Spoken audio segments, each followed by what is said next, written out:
ফিলিস্তিনে ইসরায়েলি নৃশংসতা মুসলিম জাতিকে নিঃশেষ করার নীল নকশা গণহত্যার প্রতিবাদে র্যালিতে বললেন বিএনপি নেতারা।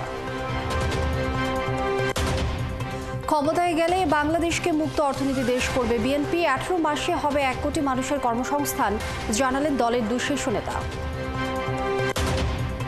ভারতের চেয়ে বেশি কোনো দেশ বাংলাদেশের মঙ্গল কামনা করে না, দুই দেশের সম্পর্ক জনমুখী, দাবি দেশটির পররাষ্ট্রমন্ত্রীর।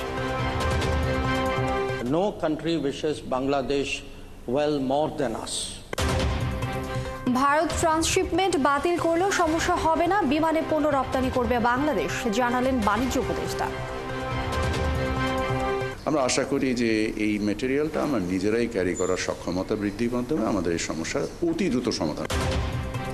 এবং যুক্তরাষ্ট্রের বিরুদ্ধে চীনের 84% পাল্টা শুল্ক কার্যকর, বাণিজ্য যুদ্ধের প্রভাব পড়বে বৈশ্বিক অর্থনীতিতেও, বলছেন বিশ্লেষকরা।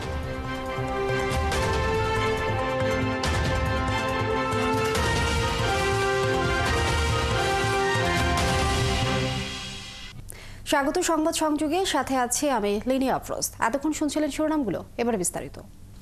ফিলিস্তিনের উপর ইসরায়েলি বাহিনীর চালানো এই নৃশংসতা ধীরে ধীরে পুরো মুসলিম জাতিকে নিঃশেষ করার নীল নকশা বলে মন্তব্য বিএনপি কেন্দ্রীয় নেতাদের।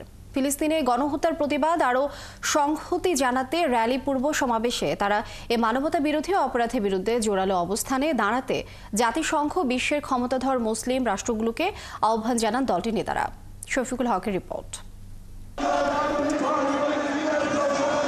ইসরায়েলি বর্বরতায় মাটির সাথে মিশে গেছে পুরো গাজা, রাফা, রূপ নিয়েছে বিরান ভূমিতে। ফিলিস্তিনিদের কান্নায় কাঁদছে বাংলাদেশও।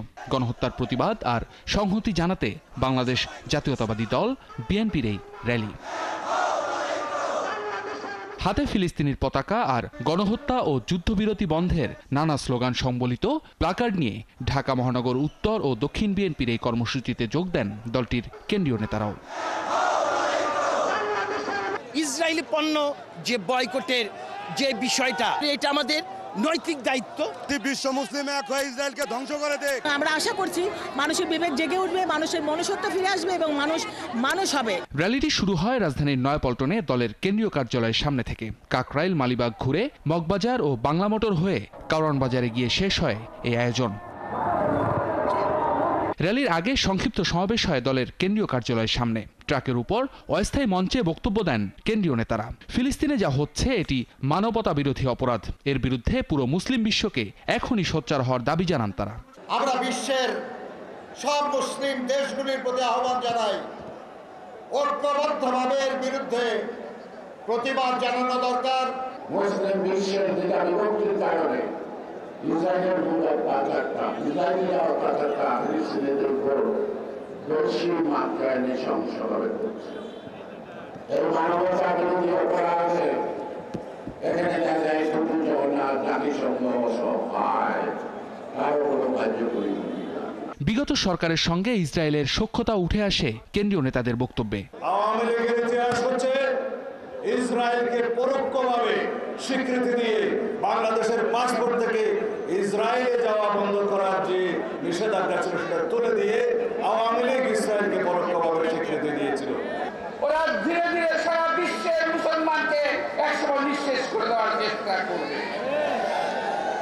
মুসলিম বিশ্বের যেই সকল মোড়ল দেশ নিজেদের রাজত্ব বাঁচানোর জন্য, নিজেরা বেঁচে থাকার জন্য আজকে নেতৃত্ব দিচ্ছে না, তাদের প্রতি আল্লাহর অভিশাপ নেমে পড়বে। যতদিন পর্যন্ত ফিলিস্তিনে এই গণহত্যা বন্ধ না হয় ততদিন পর্যন্ত এই আন্দোলন ও প্রতিবাদ অব্যাহত রাখার ঘোষণা দেন বিএনপি নেতারা। যেখানে মুসলিম অত্যাচার হবে ইনশাআল্লাহ আমরা তার বিরুদ্ধে প্রতিবাদ করব। শফিকুল হক, ৭১, ঢাকা। ফিলিস্তিনের গাজা ও রাফায় ইসরায়েলি বাহিনীর বর্বরোচিত হামলা ও গণহত্যার প্রতিবাদে দেশের সব মহানগরেও প্রতিবাদী মিছিল করেছেন বিএনপি। এতে মুসলিম বিশ্বের নিষ্ক্রিয়তায় ক্ষোভ জানিয়ে বিশ্ববাসীকে জাগ্রত হবার আহ্বান জানান নেতারা।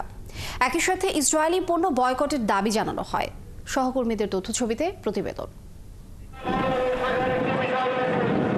গাজায় ইসরায়েলি হামলার প্রতিবাদে বিএনপির প্রতিবাদ ও সংহতি র্যালি কর্মসূচিকে কেন্দ্র করে বৃহস্পতিবার দুপুরের পর থেকেই খুলনার শিববাড়ি মোড়ে জড়ো হতে থাকেন বিএনপির নেতাকর্মীরা। হাতে ফিলিস্তিনের পতাকা, মাথায় ফিতে বেঁধে ও নানা প্ল্যাকার্ড হাতে দেন স্লোগান। নেতাকর্মীরা বলেন, বিশ্ববাসীকে জাগ্রত করতেই বিএনপির এই শান্তিপূর্ণ প্রতিবাদ। পাশবিক হত্যাকাণ্ড, সেই হত্যার প্রতিবাদে আমাদের এই সমাবেশ। জাতিসংঘের ভূমিকা বিতর্কিত। আমরা দেখছি ওআইসি গুরুত্বপূর্ণ দায়িত্ব পালন করছে না। ইসরায়েলি বাহিনীর অব্যাহত বর্বর হামলার প্রতিবাদ এবং নির্যাতিত ফিলিস্তিনিদের প্রতি সংহতি জানিয়ে র্যালি করেছে চট্টগ্রাম মহানগর দক্ষিণ ও উত্তর বিএনপি। এ সময় ইসরায়েলি পণ্য বয়কটের দাবি জানান তারা।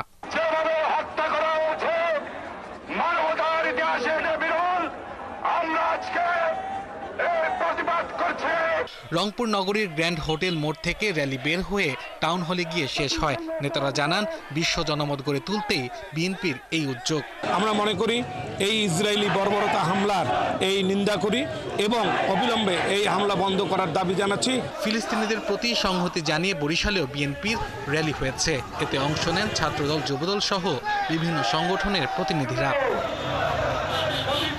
ফিলিস্তিন মুক্ত হোক, গাজাবাসী শান্তি পাক এ স্লোগানে মিছিল করেছেন রাজশাহী জেলার বিএনপির নেতাকর্মীরা। সামাজিক সংগঠনের প্রতিনিধিরা এই বিক্ষোভ মিছিলে অংশ নেন। সিলেটের রাজপথেও নামেন বিএনপির নেতাকর্মীরা।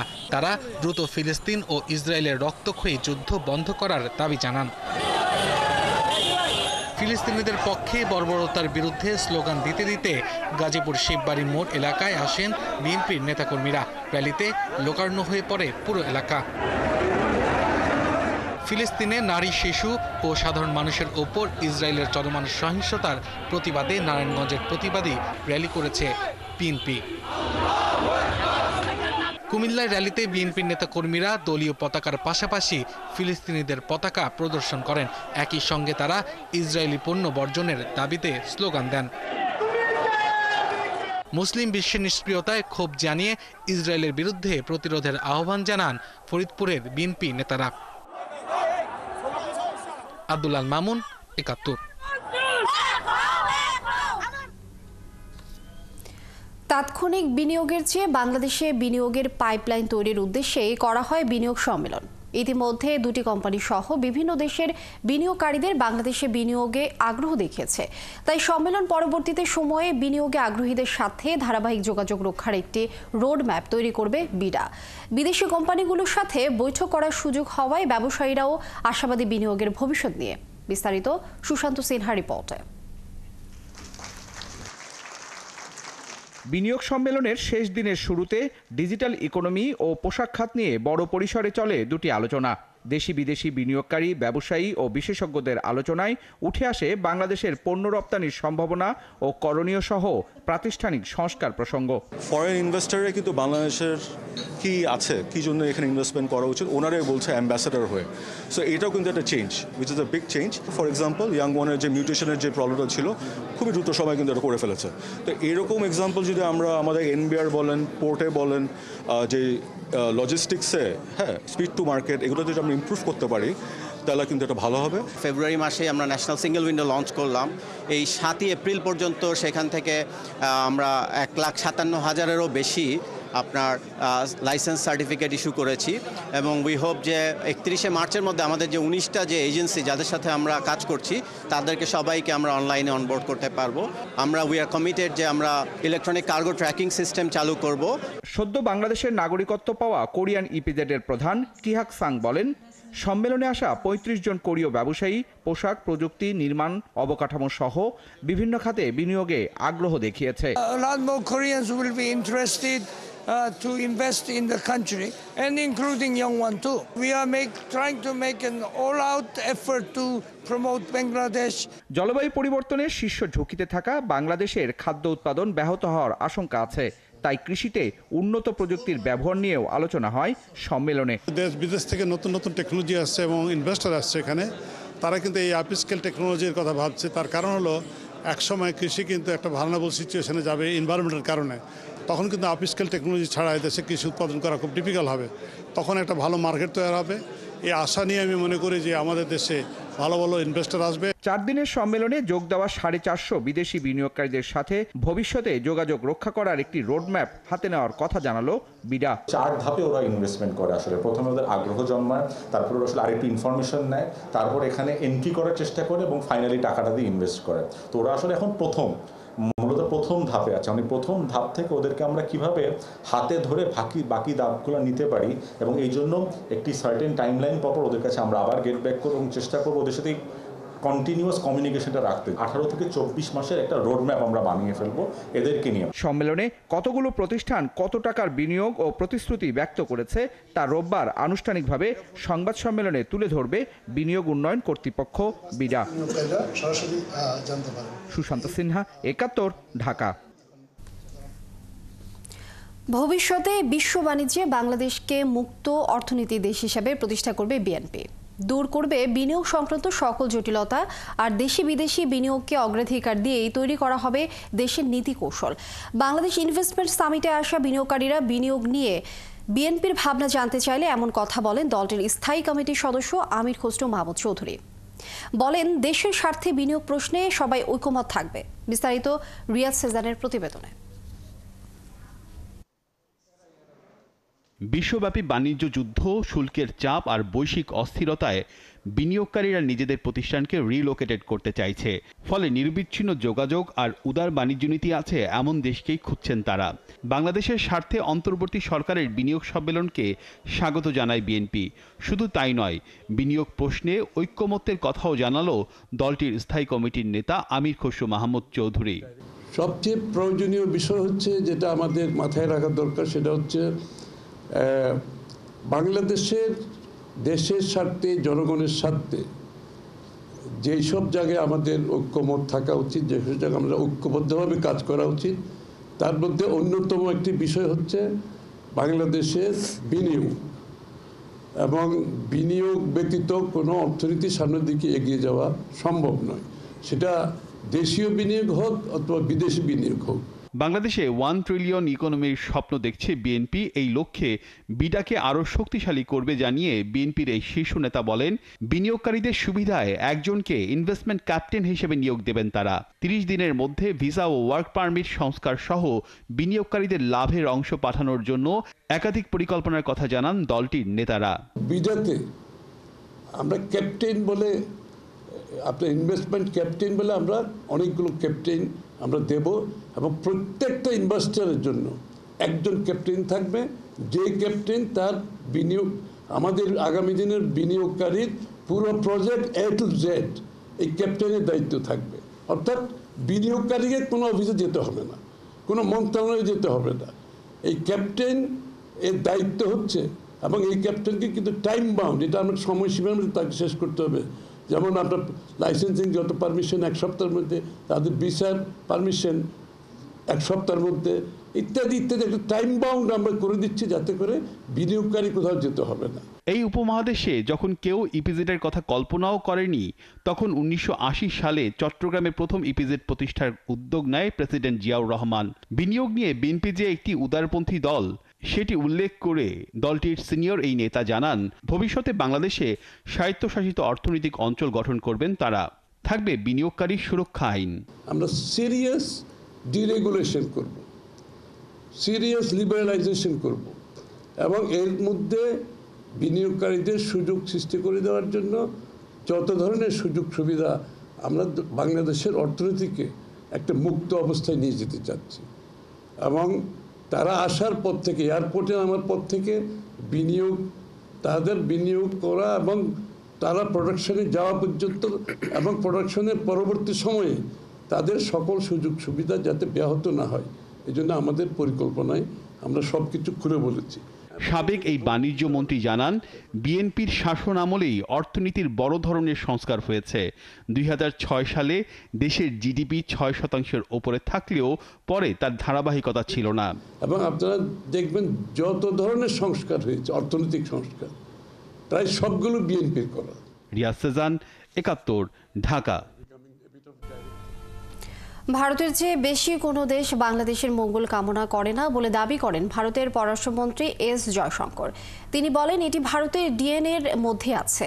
ইউনুস মোদি বৈঠকের বিষয়ে জয়শঙ্কর জানান, যেসব বিষয় দিল্লির উদ্বেগ রয়েছে তা নিয়ে খোলাখুলি আলোচনা হয়েছে। এছাড়া বাংলাদেশে শিগগিরই নির্বাচন অনুষ্ঠিত হবে বলে আশাবাদও জানান তিনি। আরও জানাচ্ছেন নূর নবী সরকার। ভারতের রাজধানী নয়াদিল্লির ভারত মণ্ডপে 8 ও 9 এপ্রিল অনুষ্ঠিত হয় রাইজিং ইন্ডিয়া নামে একটি শীর্ষ সম্মেলন। 2047 সালের মধ্যে উন্নত ভারত গঠনে আয়োজনটি করে সরকারি ও বেসরকারি সংস্থা। এই শীর্ষ সম্মেলনের একটি সেশনে অংশ নেন ভারতের পররাষ্ট্রমন্ত্রী এস জয়শঙ্কর। এ সময় সঞ্চালকের প্রশ্নের জবাবে তিনি বলেন, বাংলাদেশের কল্যাণ কামনা ভারতের ডিএনএর মধ্যে রয়েছে। No country wishes Bangladesh well more than us. আমাদের উদ্বেগগুলো প্রকাশ্যেই আমরা শেয়ার করেছি। ভারতের থেকে অন্য কোনো দেশ বাংলাদেশের কল্যাণ নিয়ে বেশি চিন্তা করে না। বাংলাদেশের উপকার করা ভারতের ডিএনএর মধ্যে আছে, সেটা বলতেই পারেন। বাংলাদেশের সংখ্যালঘু নির্যাতনের অভিযোগ এবং উগ্রবাদের উত্থান প্রবণতা নিয়ে দিল্লির উদ্বেগ রয়েছে বলেও জানান ভারতের পররাষ্ট্রমন্ত্রী। বাংলাদেশ থেকে ভারত নিয়ে যে বক্তব্য আসছে সেটা নিয়ে আমাদের দুশ্চিন্তা আছে। সেখানে উগ্রপন্থীদের উত্থানের প্রবণতা নিয়ে আমাদের উদ্বেগ আছে। আমরা সতর্ক আছি। সংখ্যালঘুদের উপর হামলা ও নির্যাতনের ইস্যুতেও আমাদের উদ্বেগ ঢাকাকে জানিয়েছি।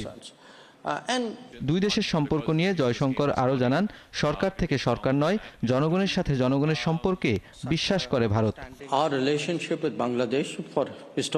বাংলাদেশের সাথে আমাদের সম্পর্ক ঐতিহাসিক ও ইউনিক। আমাদের দুই দেশের মানুষের সাথে মানুষের যোগাযোগ অনন্য। এটাই দুই দেশের সম্পর্কের মৌলিক ভিত্তি। অন্য সম্পর্কের চেয়ে এটা অনেক বেশি। আমরা শুধু একক সরকারের সাথে সম্পর্ক চর্চা করি না। গণতান্ত্রিক দেশ হিসেবে বাংলাদেশে দ্রুত জাতীয় নির্বাচন অনুষ্ঠিত হবে বলেও আশা প্রকাশ করেন ভারতের পররাষ্ট্রমন্ত্রী। আমরা শুভাকাঙ্ক্ষী হিসাবে, বন্ধু হিসাবে আশা করি বাংলাদেশ সঠিক পথে চলবে, সঠিক চিন্তা করবে। বাংলাদেশের একটি গণতান্ত্রিক ঐতিহ্য আছে। গণতন্ত্রের জন্য নির্বাচন প্রয়োজন হয়। এভাবেই জনরায় নিতে হয়, সেই জনরায় অনুশীলন করতে হয়। বাংলাদেশ সেই পথে যাবে। জয়শঙ্করের মন্তব্যগুলো এমন সময় এলো যখন বাংলাদেশকে দেয়া ট্রান্সশিপমেন্ট সুবিধা বাতিল করল, যার ফলশ্রুতি পেট্রাপোল থেকে ফিরে আসতে হয়েছে তৈরি পোশাক ভর্তি 5টি ট্রাক। নুরনবী সরকার, 71, ঢাকা। ভারত ট্রান্সশিপমেন্ট বাতিল করলেও বাংলাদেশের সমস্যা হবে না বলে জানিয়েছেন বাণিজ্য উপদেষ্টা শেখ বশিরউদ্দিন। তিনি বলেন, রপ্তানি বাণিজ্যে যাতে কোনো সমস্যা না হয় সেজন্য নিজেদের বিমানবন্দর ব্যবহার করে সরাসরি পণ্য রপ্তানির সিদ্ধান্ত নিচ্ছে সরকার। তিনি আরও জানান, আপাতত 3 মাসের জন্য যুক্তরাষ্ট্র নতুন শুল্কারোপ স্থগিত করার আলোচনার সুযোগ তৈরি হলো। আরও জানাচ্ছেন শারমিনীরা। 2020 সালে বাংলাদেশকে ট্রান্সশিপমেন্ট সুবিধা দেয় ভারত। ফলে ভারতের দিল্লি, কলকাতা, বেঙ্গালুরু বিমানবন্দর ব্যবহার করে পৃথিবীর বিভিন্ন দেশে অপেক্ষাকৃত কম খরচে পণ্য রফতানির সুযোগ পেত বাংলাদেশের রফতানিকারকরা। কিন্তু কোনো পূর্ব সতর্কতা বা কোনো আলোচনা ছাড়াই বাংলাদেশকে দেওয়া ট্রান্সশিপমেন্ট সুবিধা বাতিল করেছে ভারত। ফলে রফতানিতে প্রতিবন্ধকতার শঙ্কা তৈরি হয়েছে। সচিবালয়ে বাণিজ্য উপদেষ্টা বলেন, ভারতের এই পদক্ষেপে রফতানি বাণিজ্য ও প্রতিযোগিতায় যাতে প্রভাব না পড়ে সেজন্য নিজেদের বিমানবন্দর থেকেই আপাতত পণ্য রফতানির সিদ্ধান্ত নিতে যাচ্ছে সরকার। মোরলেস অ্যাবাউট 40 থেকে 50 হাজার টন মতো ম্যাটেরিয়াল বাই রোডে এখান থেকে ভারতের বিভিন্ন পোর্ট, বিশেষত দিল্লি, কলকাতা এবং ব্যাঙ্গালোর, কিছু এই পোর্টের মাধ্যমে আমাদের রপ্তানি হতো। আমরা আশা করি যে এই ম্যাটেরিয়ালটা আমরা নিজেরাই ক্যারি করার সক্ষমতা বৃদ্ধির মাধ্যমে আমাদের এই সমস্যার অতি দ্রুত সমাধান করব। এদিকে যুক্তরাষ্ট্রের বাড়তি শুল্ক আরোপের বিষয়টি 3 মাসের জন্য স্থগিত হওয়াকে দেশের রফতানি বাণিজ্যের জন্য ভালো খবর বলে মনে করছেন বাণিজ্য উপদেষ্টা। এই সময়ের মধ্যে দেশটির সাথে আলোচনার ভিত্তিতে রফতানি বাণিজ্যের একটি সহনীয় পরিবেশ তৈরির ব্যাপারেও আশাবাদী তিনি। আমরা আমাদের অবস্থানকে মার্কিন যুক্তরাষ্ট্রের সাথে গতকাল রাতেও আমাদের ইউএসটিআর-এর প্রতিনিধিত্বের সাথে মিটিং হয়েছে অনলাইনে, এবং আমরা আমাদের কর্ম সমষ্টিগুলো নিয়ে কাজ করছি এবং সেগুলো নিয়ে সম্ভবত যে সময় সম্ভব আমরা দ্রুত যুক্তরাষ্ট্রে নিজেরাও যাব এবং যে আমাদের অবস্থানগুলোকে তুলে ধরব। শুল্ক সংকট নিয়ে যুক্তরাষ্ট্রের বাণিজ্য সংস্থার সঙ্গে আলোচনা করতে দ্রুতই একটি প্রতিনিধি দল দেশটিতে সফর করবে বলেও জানান বাণিজ্য উপদেষ্টা। শারমিনীরা, 71, ঢাকা। ভারতের ট্রানজিট সুবিধা বাতিল করার পর বেনাপোল বন্দর থেকে 5টি ট্রাক ফেরত গেছে। মঙ্গলবার বাংলাদেশের পণ্য তৃতীয় দেশে যাওয়ার সুবিধা বাতিল করার পর বুধবার থেকে ভুটান, নেপাল ও মিয়ানমারের সঙ্গে বাংলাদেশে দ্রুত ও স্বল্প খরচে বাণিজ্য করার পথ বন্ধ হয়ে যায়। ভারতের Petrapole clearing and forwarding agents staff welfare অ্যাসোসিয়েশনের সাধারণ সম্পাদক কার্তিক চক্রবর্তী জানান, ট্রান্সশিপমেন্ট সুবিধা বন্ধের জন্য ভারতের অর্থ মন্ত্রণালয় একটি চিঠি ইস্যু করেছে কাস্টমসে। এদিকে বেনাপোল সিএনএফ এজেন্ট স্টাফ অ্যাসোসিয়েশনের সাধারণ সম্পাদক সাজিদুর রহমান জানান, এখন পর্যন্ত বেনাপোল থেকে 5টি রপ্তানি পণ্য বোঝাই ট্রাক ফেরত গেছে, কারণ ট্রানজিট সুবিধা বাতিল করায় পেট্রাপোল কাস্টমস থার্ড কান্ট্রির পণ্য কার্পাস ইস্যু করেনি। ব্যবসায়ীরা জানান, প্রতিদিন বেনাপোল বন্দর দিয়ে ট্রান্সশিপমেন্টের আওতায় 20 থেকে 25টি ট্রাক ভারতে প্রবেশ করত, তবে 2 সাধারণ আমদানি রপ্তানি স্বাভাবিক রয়েছে।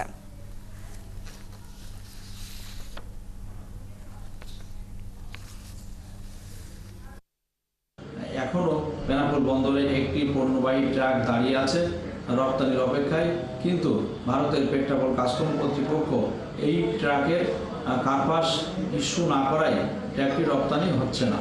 বাংলাদেশ থেকে ভারতের মধ্য দিয়ে থার্ড কান্ট্রিতে যে সমস্ত পণ্য রপ্তানি হতো সেসব ক্ষেত্রে একটু বাধা সৃষ্টি হতে পারে।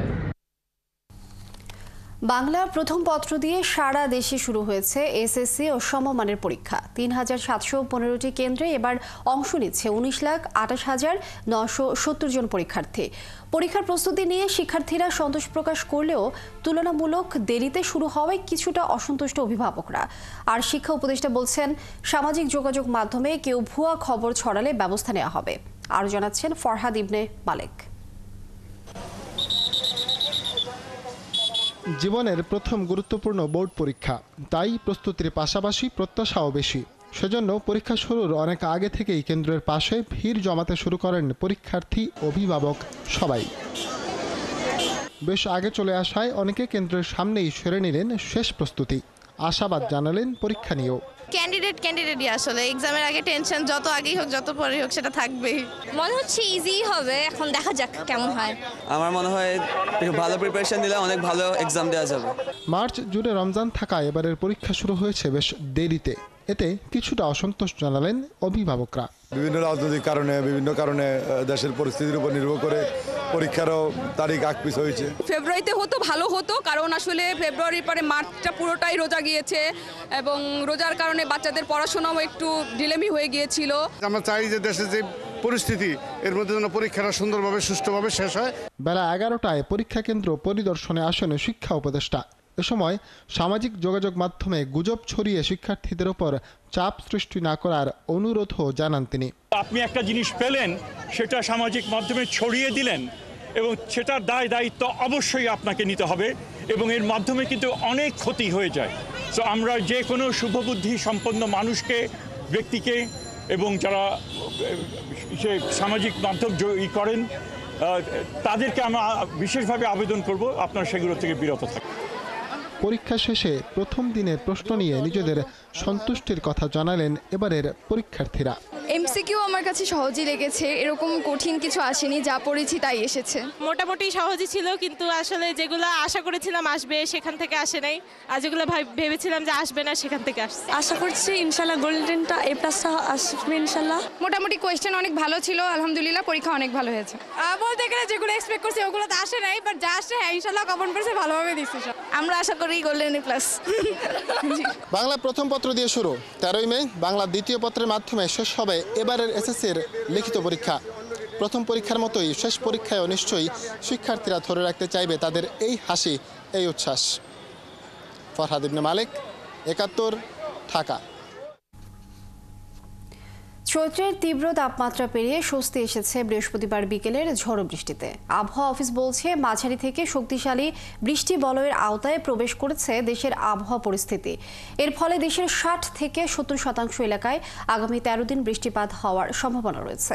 এবছর এপ্রিলে 9 থেকে 10 দিন কালবৈশাখী ঝড়ের পূর্বাভাস দেওয়া হয়েছে। আরও জানাচ্ছেন নজরুল ইসলাম। তীব্র গরমে হাঁসফাঁস নগরবাসী।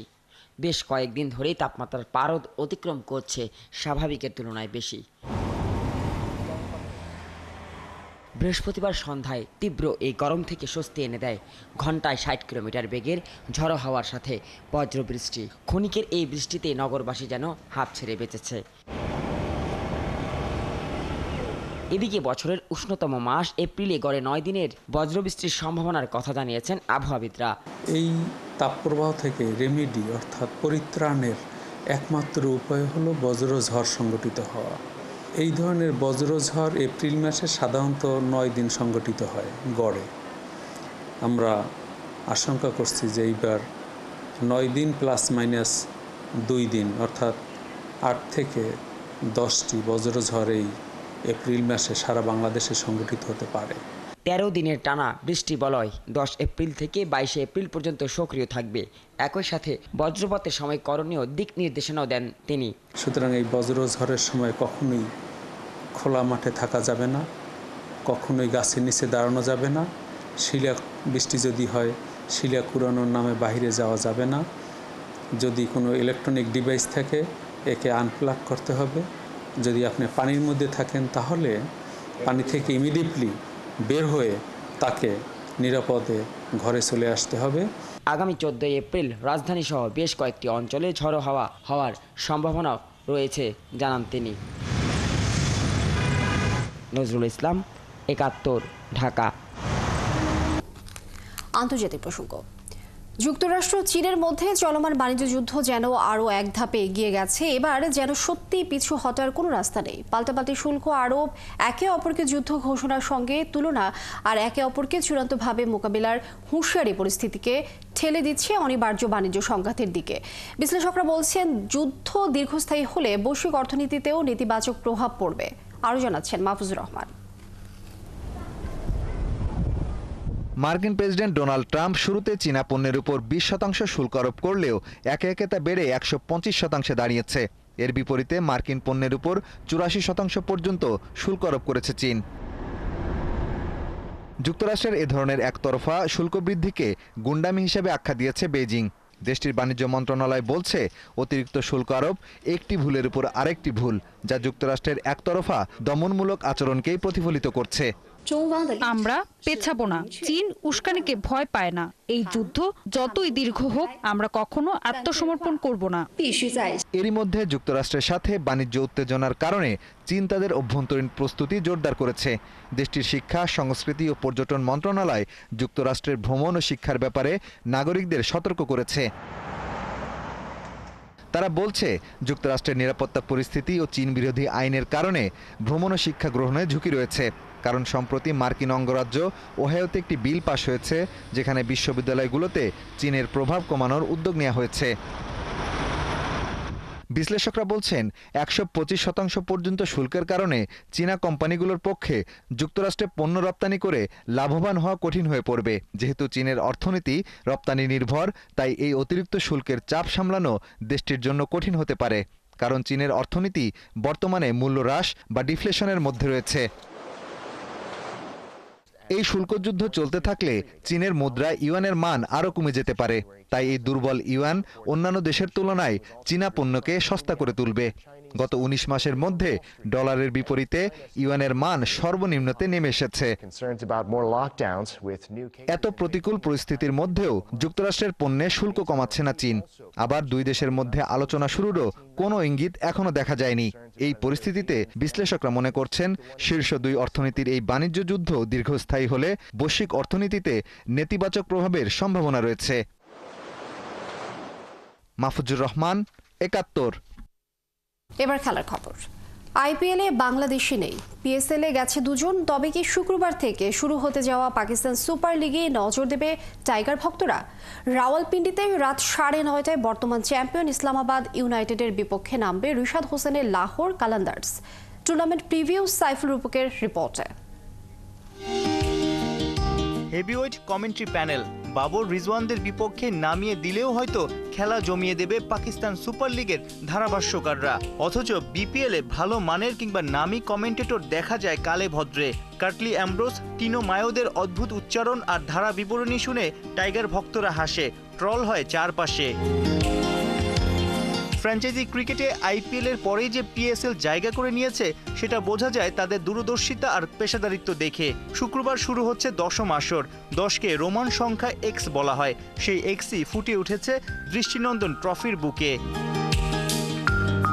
গোটা পাকিস্তানের আনাচে কানাচে দর্শনীয় স্থানে ট্রফি ট্যুর করিয়ে দারুণভাবে হাইপও তুলেছে পিএসএল কর্তৃপক্ষ। এইসব কার্যকলাপে নিশ্চিত করেই তরুণদের আগ্রহ বাড়বে, টুর্নামেন্টে মাতবে, ক্রিকেটার হওয়ার স্বপ্নটাও দেখবে। পিসিবির এমন চিন্তাধারা দেখে কিছু কি শিখবে বাংলাদেশ ক্রিকেট বোর্ড, নাকি প্রতি বছর জোড়াতালি দিয়ে গড়পড়তাভাবে আয়োজন করবে বিপিএল? 38 দিনের মহারণ, হীরার রঙের এই মন কাড়া শিরোপার জন্য চলবে 6 দলের লড়াই। শুক্রবার রাতে সাবেক 2 চ্যাম্পিয়নের ক্ল্যাশ। রাওয়ালপিন্ডিতে বর্তমান চ্যাম্পিয়ন ইসলামাবাদ ইউনাইটেডকে কাঁপিয়ে দিতে তৈরি 2022-23-এর সেরা দল লাহোর কালান্দার্স। বাংলার নতুন তারা রিশাদ হোসেন থাকায় টাইগার ভক্তদের সাপোর্ট আর দোয়াও থাকবে কালান্দার্সের জন্যে। প্রশ্ন হলো, প্রথম ম্যাচেই কি রিশাদকে প্লেইং 11-এ দেখা যাবে? ম্যাচে 4 জন বিদেশি খেলানোর সুযোগ। শাহিন শাহ আফ্রিদির স্কোয়াডে বাকি বিদেশিরা হলেন স্যাম বিলিংস, সিকান্দার রাজা, ডেভিড ভিজা, কুশল পেরেরা, টম কারান ও ড্যারেল মিচেল। সেক্ষেত্রে লেগ স্পিনিং অলরাউন্ডার হিসেবে রিশাদের সুযোগ মেলার সম্ভাবনাও জোরদার। আরেক বাংলাদেশি লিটন দাসের ম্যাচ ঠিক পরদিনই। শনিবার লিটনের করাচি কিংসের প্রতিপক্ষ মুলতান সুলতানস। সাইফুল রূপক, 71। দর্শক, চলছে সংবাদ সংযোগ সরাসরি সংবাদ অনুষ্ঠান দেখতে চোখ রাখুন 71 ফেসবুক পেজে এবং সাবস্ক্রাইব করুন 71 ইউটিউব চ্যানেল। থাকুন 71 সাথেই।